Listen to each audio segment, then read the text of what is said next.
இதெல்லாம் எக்ஸோடிக் ரகங்களாக இருந்து இன்னைக்கு இதுவும் கமர்ஷியல் ஆரம்பிச்சிருக்கு. ஓகே. கமர்ஷியல் ஈல்டு வர ஆரம்பிச்சனால இதையும் இப்போ நம்ம ஃபார்மர்ஸ் கொடுத்துட்ருக்கோம். அது முக்கியமானது தாய் ரெட் ஆம்லா சிவப்பு நெல்லி. அடுத்தது பார்த்தீங்கன்னா உட்டாபியில் இது தார் பிரபான்னு சொல்லி நம்ம ஐசிஆர் ஃபைன் பண்ண ஒரு நல்ல ப்ராமிசிங் வெரைட்டி, நல்ல ஈல்டு கிடைக்கக்கூடியதாகவும் பழம் வந்து கொஞ்சம் ஸ்வீட்னஸ் இருக்கக்கூடிய வெரைட்டியாக இருக்குது. அது நம்மளுடைய வாட்ராப்பில் பல ரகங்கள் இருக்குது. பட் இந்த தாய் ரெட் வாட்ராப்லிங்கிறது கமர்ஷியல் வெரைட்டி, நல்ல ஒரு சைஸ் வரக்கூடியதாக ரெட்டிஷ் கலரில் நல்ல டேஸ்ட்டாக இருக்குது. ஸோ இதுவும் கமர்ஷியல் ஆஸ்பெக்டில் இப்போ கொடுக்க ஆரம்பிச்சிருக்கோம் நம்ம. இப்போ இதுக்கான ப்ரைஸ்ன்னு பார்த்தீங்கன்னா இப்போ சிவப்பு நெல்லியாக இருக்கட்டும், நம்முடைய இந்த தார் பிரபா உட்டாபிலாக இருக்கட்டும், வாட்டராப்பில் எல்லாமே பார்த்தீங்கன்னா கிட்டத்தட்ட ஒரு 150க்கு மேலே 200 வரைக்கும் கொடுத்துட்டு இருக்கிறாங்க. இப்போ நம்மளுடைய டிசம்பர் மாதத்துக்கான நம்ம விவசாய பெருமக்களுக்கான ஆஃபராக இந்த தாய் ரெட் ஆம்லாவை பொறுத்த வரைக்கும் 120 ரூபா 120 rupees ஃபிக்ஸ் பண்ணியிருக்கோம்.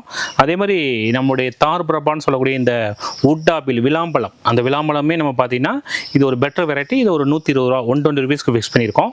அதே மாதிரி வாட்ராப்பில் இந்த தாய் ரெட் வாட்ராப்பில் பொறுத்த வரைக்கும் இது ஒரு கமர்ஷியல் வெரைட்டி, இதை 100 ரூபா 100 rupeesக்கு இப்போ விவசாய பெருமக்களுக்கு நம்ம ஆஃபரில் கொடுக்க ஆரம்பிச்சிருக்கோம்.